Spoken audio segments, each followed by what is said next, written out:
Let's shift our focus to COVID-19. There is no end in sight, it seems, to the lockdown yet in China's economic hub of Shanghai. On Monday, Shanghai reported a record 13,000 new asymptomatic coronavirus cases, and this lockdown was originally set to end today in the city's western districts. But following the recent surge in cases, a lockdown has now been extended until further notice. Authorities are trying to snuff out the country's most severe virus outbreak. Since the end of the first pandemic wave in early 2020, around 25 million people remain locked down as of now in China's largest city and financial center. As much the Shanghai situation is jeopardizing China's zero COVID tolerance strategy, it is also turning out to be extremely costly for the world's second largest economy. Along with sporadic lockdowns, the country's worst COVID outbreak in 2 years has now brought factory closures as well. Official data show China's factory activity shrinking in the month of March. And last month, China's factory output slumped to its lowest in 2 years. The official PMI figures indicated that the activity had contracted at the quickest rate since October 2021. PMIs essentially are a key gauge of activity in the country's factories and can be seen as a more accurate reflection of China's economic situation. Since February 2020, both domestic and export orders fell at the fastest rate.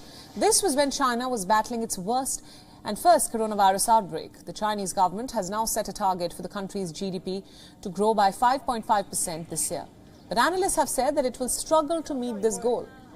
Shanghai, after all, is the world's busiest shipping port. It is a hub for semiconductor, electronics and car manufacturing. Given the recent outbreak, some companies have already temporarily reduced or stopped production. For one, electric automaker Tesla has cancelled resuming production at its Shanghai factory. Tesla's Shanghai factory produces cars for the China market and is also a crucial export hub. Production has been halted since March 28th after the government launched a two-stage lockdown. The US automaker had originally hoped to only halt operations for 4 days, but eventually cancelled production plans after the authorities extended tight movement restrictions. The current stoppage marks one of the longest suspensions since the factory started production in late 2019. Due to rising infections from the Omicron variant of COVID-19, the Walt Disney Company has also closed the Shanghai Disney Resort. It is the flagship amusement park complex in China, which has been shut down since March 21st until further notice. The lockdown has further delivered a huge blow to revenues of small businesses in the commercial hub. COVID-19 restrictions have also taken a heavy toll on the Chinese travel industry. China's 3 biggest airlines have reported wider losses.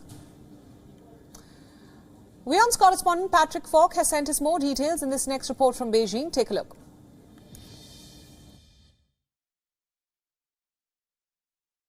Well, there's a huge amount of frustration, as you can imagine. As far as we understand, the collecting of samples has gone quite smoothly. Authorities say they've collected around 26 million samples, and as of Tuesday morning, reports say that 80% of those samples have been tested now. The problem is that we don't know what happens next after this review has taken place.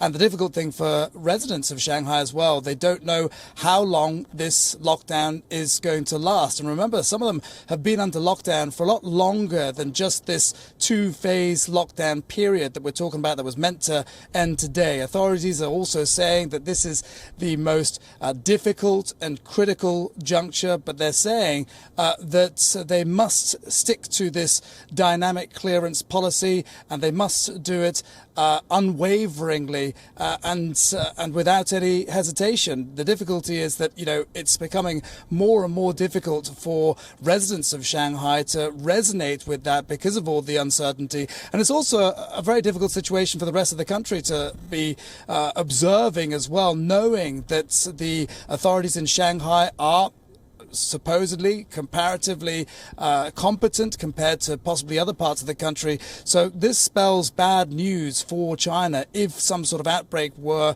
to happen anywhere else in the country, you might imagine. WION World is now available in your country. Download the app now and get all the news updates on the move.